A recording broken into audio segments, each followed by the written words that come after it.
Hello అండి, నేను doctor Lavanya, dermatologist.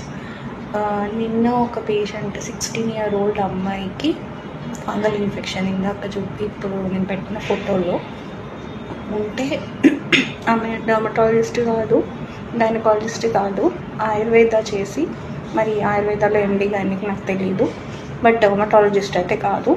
ఆమె స్టిరాయిడ్ టాపికల్ అంటే క్రీమ్ ఇంకా ట్యాబ్లెట్. మళ్ళీ ఇంకొక పేషెంట్కి ఇలానే ఒక మరి గైనకాలజిస్ట్ అన్నారు కానీ ఆమెకి ఎంఎస్ఎండి ఏం లేదు. ఆమె ఒక బ్రెస్ట్ ఫీడింగ్ మదర్కి స్టిరాయిడ్ క్రీమ్ ఫంగల్ ఇన్ఫెక్షన్కి మంత్స్ టుగెదర్ పెట్టింది.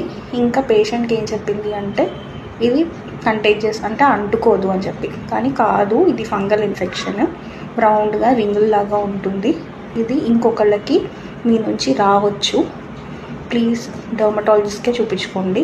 ఇప్పుడు అలా ఆ క్రీమ్ వాడి ఆమె భయపడుతుంది, అరే బేబీకి ఏమైనా అవుతుందా, నేను ఫీడ్ చేస్తున్నాను, బేబీకి వస్తుందా అని చెప్పి.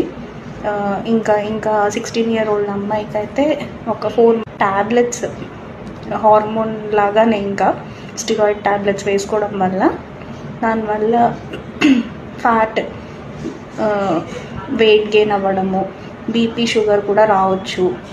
ఇంకా ఫేస్ మీద మొత్తం ఇలా నల్ల మచ్చలు ఇప్పుడు ఇంట్లో చూపించినట్టు ఎర్రగా అయిపోవడం, ఫేస్ పాడైపోవడం, ఇంకా ఇన్ఫెక్షన్ అంతా ఎక్కువైపోవడం, ఇలా అంతా జరుగుతుంది. మొత్తం ఫేస్ నెక్ అంతా 4 months వాళ్ళు ఆల్మోస్ట్ 10,000 రూపీస్ ఖర్చు పెట్టి అలా ట్రీట్ చేసుకొని ఇప్పుడు డర్మటాలజిస్ట్ దగ్గరికి వచ్చారు. ప్లీజ్ ఇలా చేయొద్దు, డర్మటాలజిస్ట్ని కలిసి ట్రీట్మెంట్ తీసుకోవాలి.